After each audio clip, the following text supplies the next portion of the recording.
What's up, YouTube? This is Bussy, and here coming at you again with another deck profile.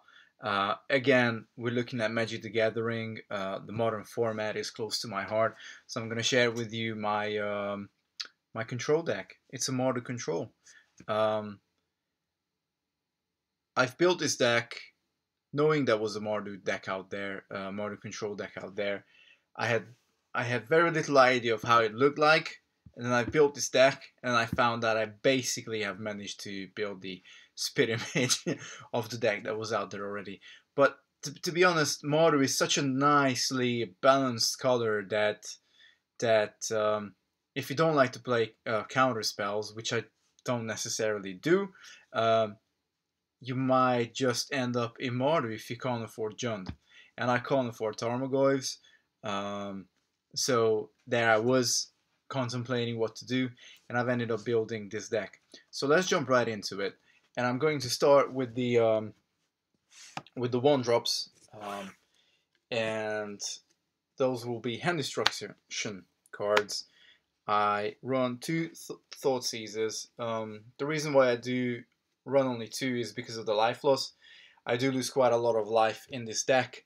So this is like just for the big cards that you might want to remove from your hand. In fact, before you play a Thoughtseize, you might want to probe your opponent with an Inquisition of Kozilek, which I also have. I also run two copies of, or a Duress, which I also run two copies of. Yes, I do like the old Urza's Saga art.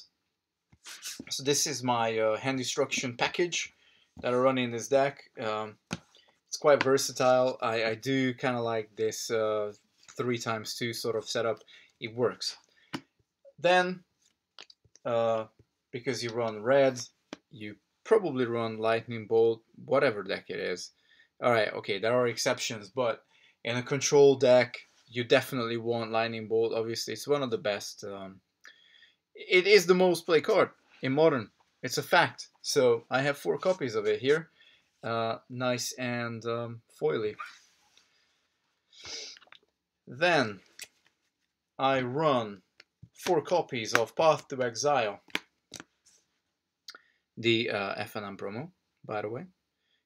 Which probably, in my opinion, has the best artwork out of all the different editions. And yes, I am aware of Fatal Push.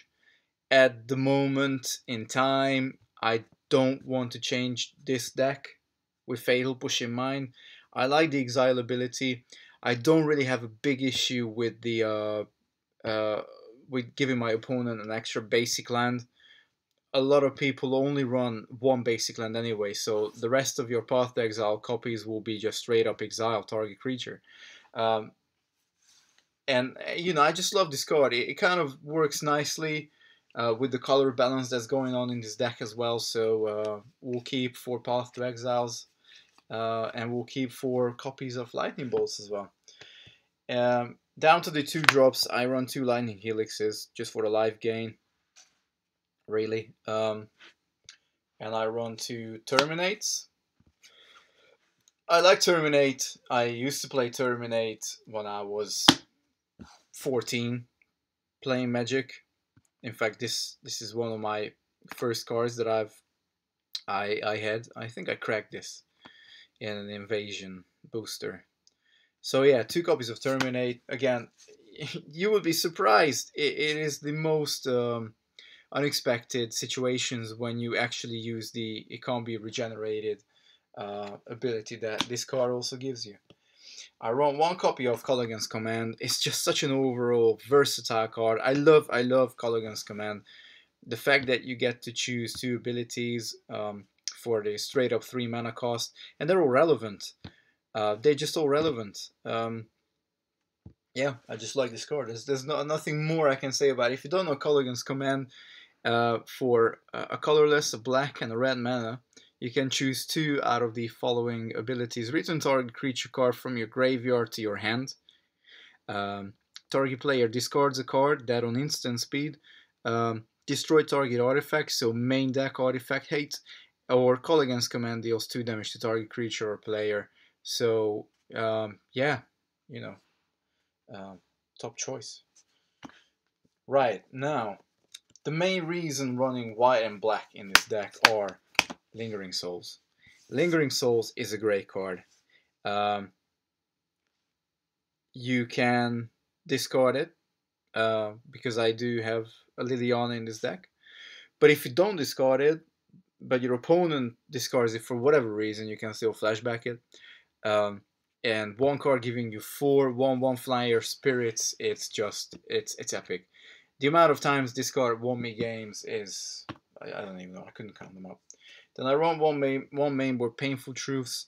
Um, I think it's probably one of the best uh, cards to run for drawing cards if you run black. And especially in a 3-color deck, which this is, being Mardu, you will almost always cast it for 3 different colors of mana, drawing 3 cards. It just completely fills your hand back up again, and you're back in a game. And for a control deck, this obviously is very, very important. But what's also very important is a reliable source of card draws, whatever the weather. And Bob here, aka Dark Confident, or is that the other way around? He's just the best card draw on a stick. If you don't know Dark Confident, at the beginning of your upkeep, reroll the top card of your library and put that card into your hand. You lose life equal to its converted mana cost. That on a 2 mana, 2/1 creature human wizard. There is not much more I can say about this card. I think it speaks for itself. And yes, yeah, you can throw rocks at me. I do like the Modern Masters artwork. It is just what it is. I think it's just a lot more dark than the original artwork. I quite like it. A playmat. He came out on a playmat, and I couldn't get that playmat. I wish I could have, because that playmat is just beautiful. Right. Here's some synergy with the burn cards I run. So I have 2 Soulfire Grandmasters. Again, it's a 2/2 for 2, which already is a really good bear. But it's got other skills. It's got lifelink, and in my Affinity video, I was talking about that I very rarely run decks without lifelink. If you have that ability, you might want to tap into it. It also gives lifelink to my instant and sorcery spells. So all my lightning bolts heal me for 3, and my lightning helix heals me for an additional 3 on top of what it does. So that is quite powerful. And if you have some mana hanging around, then you might be able to buy back a lightning bolt or a lightning helix, or even a hand destruction card. So that last ability can be quite useful as well. So yeah, I like Soulfire Grandmaster a lot. Right, down to the big guy. Or actually, should I'll first go through this. I have a copy of Grim Lavamancer, which is just a utility card. I guess it's a tech choice. I do fill my graveyard up, and this dude just allows me to ping my opponent or ping my opponent's creatures for 2 damage every turn for removing 2 cards from my graveyard. And as long as that's not Lingering Souls, obviously I get value out of those cards again. So Grim Lavamancer is I only have 1 copy in the main deck. I have another one in the sideboard. But yeah, I quite like this card, especially the old artwork. Yeah. Was that Scourge? Yeah, I think it was Scourge. Yeah, the little dragon sort of serpentine. What is a dragon? I think it is. So the 2 finishers, I have 2 Kalitas, Trader of Kalitas, Trader of Get. 2 colorless, 2 black, legendary creature, vampire warrior, lifelink. Enough said. It basically creates 2/2 zombies for you. It can also eat the 2/2 zombies to pump himself up with +1/+1 counters. It's out of the bolt range because it's a 3/4. Yeah, it's a great card. I just like it very much. Unfortunately, Fatal Push does get rid of it, but well, you have to have a finisher in your deck. You can't live your life under the shadows of Fatal Push. Right now, I run 2 Spellskites main deck, but the main reason for that is because I can't afford another 2 copies of Liliana. And I'm desperately hoping that Modern Masters 3 is gonna give us a reprint of Liliana of the Veil, and I can buy another 3 copies to have a full playset. Because I do love them girl. yeah, I went crazy once and surprised myself one of my birthdays with a copy. Never turn back. I do love this card, and fun enough, I just seem to draw it at the perfect times as well when I need it. But having the two spell skites in the deck is quite a nice defensive way just to to keep the board state. Uh, Obviously, they can pull whatever targeted spell they can pull on themselves. So it can save you quite a headache if you're on the main deck spell skites. But originally I did put them in because I just didn't have additional copies of Liliana. But even having one copy is better than having no copies, and you can't dispute that. Right, now down to the lens. Um, I run 20. Gosh, I don't even know. Well, I don't know. I run 8 fetches. So I run a Polluted Delta, 2 Bloodstained Mire. These are all for fetching black, and these two are for fetching obviously red as well. I also have 2 Wooded Foothills, again just to fetch red, and I have 3 Floody Strands to fetch white. And the reason why I have these fetches is because I just can't afford the old Zendikar fetches. They are way too expensive, and I just don't think they're worth it. Um, uh, 9 times out of 10, probably 9.5 times out of 10, you'll be alright fetching with one of these, especially because I run 1 Godless Shrine, 1 Blood Crypt, and 1 foil Sacred Foundry. So it really doesn't matter which of these fetches I draw. I still have the versatility with my Shocklands to sort of sort myself out. And yes, I could spend £40 a pop for an Arid Mesa, and I would need 3 of them to replace my Floody Strands. But guess what? The deck is working how it's working. I think it is just as good as it is. I certainly don't see unless you have the old Zendikar fetches hanging around to spend the huge money on those cards. So yeah, 3 shocks as I have mentioned. I wouldn't recommend running more than 1 each, only because you will shock yourself probably 9 times out of 10 playing these, especially if you first turn fetch and you have like a lightning bolt, or you want to hand disrupt straight away, uh, or you need to keep up mana for a path to exile. You'll probably fetch for him. But if you don't, good, you know what to do. Fetch at the end of your opponent's turn and get him tapped into play, because that's what pros do. Right, now, I have 2 copies of Blackleaf Cliffs here. I have 2 because I can't decide whether I should get that Courtyard that came out in Kaladesh. There is also the Checkland. Is it Checkland? No, it's not Checkland. Sorry, I don't know what these lands are. What's the lingo for these lands? But at the moment, I run 2 Blackleaf Cliffs, and they just seem to be working fine. You could run more than 2, and you could run the new color combinations as well. It really depends what you got available to yourself and what you like running. I also run 1 copy of Nomad Outpost. This is just like a budget option until I figure out what else I want to run in this slot. It doesn't kill me running this. It's only this and my 4 copies of Shambling Ones that come into play tabbed. But the Shambling Ones obviously are manlands. You use them to beat them down. Guess what? They have lifelink.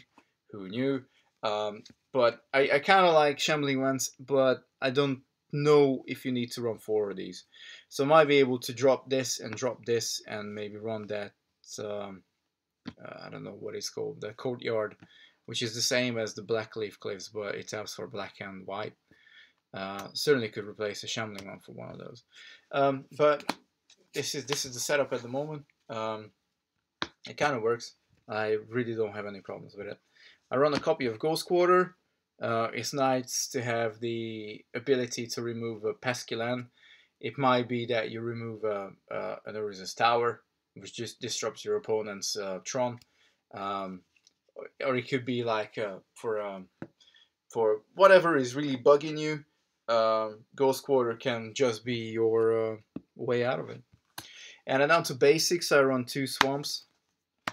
Because you want the double black for your Liliana. I run 1 mountain. I don't think you need more than 1. And I run 2 plains. I run 2 plains because more often than not, you would want to cast a turn 1 Path to Exile. You also want to have mana readily available for your Lightning Helix if you want to play it, and Lingering Souls. So there's quite a high percentage of white cards in the deck. This is why you probably see that the deck is a little bit heavy on white lands, but it works. I tested quite a lot with it, and it just seems to be running okay. So this is my Mardu Control, and I'm just gonna show you my sideboard, which is constantly changing. I understand why people show their sideboards, but to be fair, you know, all your sideboards will be built around your metagame and not not somebody else's. So this is where I run my Wear and Tear. It's just a great card. I run 1 Anger of the Gods. I run 2 Smash to Smithereens. I absolutely love this card. I think it's a brilliant card. I sound like Donald Trump. This is great. It's a good card. You destroy an artifact and you deal 3 damage. So it's like a Shatter with a built-in lightning bolt. There you go. Then I run a Lightning Helix, an additional copy. Why I have the fancy one here? Because I have 2 of the Motor Master Sprints, and I am a little bit OCD when it comes to this, so I know that this is the one that's out of the side deck if I use it, but I do have a 3rd copy. If I need a little bit more life gain, obviously it combos quite well with the Grandmaster, so I have an additional copy in here. And as I've mentioned, I have another copy of the Lavamancer. I know this is an M12 edition, but again, I will know that this one was in the side deck when I'm signing back out. I run 2 copies of Dreadboard. That's basically against Planeswalkers, just in case things get out of the hand. In case I play like a Super Friends deck, I want to have these extra additional Dreadboards in hand in case I need them. I run 1 copy of Fulminator Mage. This just to go with my Ghost Quarter. I don't really play against a lot of decks that would need Fulminator Mage in play. However, you could probably add more than 1 into your side deck. It certainly wouldn't hurt, especially that, you know, basically almost everybody plays with a hell of a lot of non-basic lands nowadays.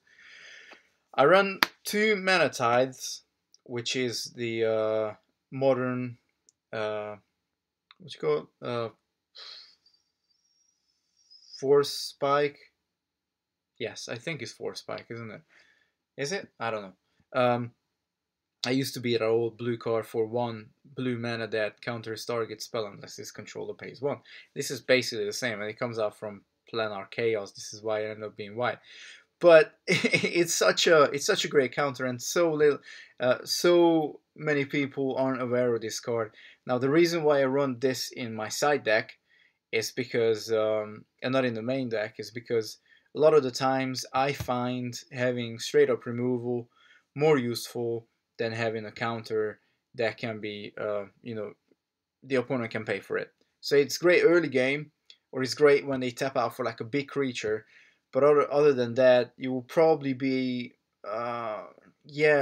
it's difficult to play with it, but it's nice to have it in the side, and then if you show it in your 2nd and 3rd game, they have to play around it. And they will. They always do. Then I run 2 Torment Script. It is the cheapest graveyard hate that you will find out there. It also works brilliant in the Affinity. And I think this is also in and out from my Affinity sideboard.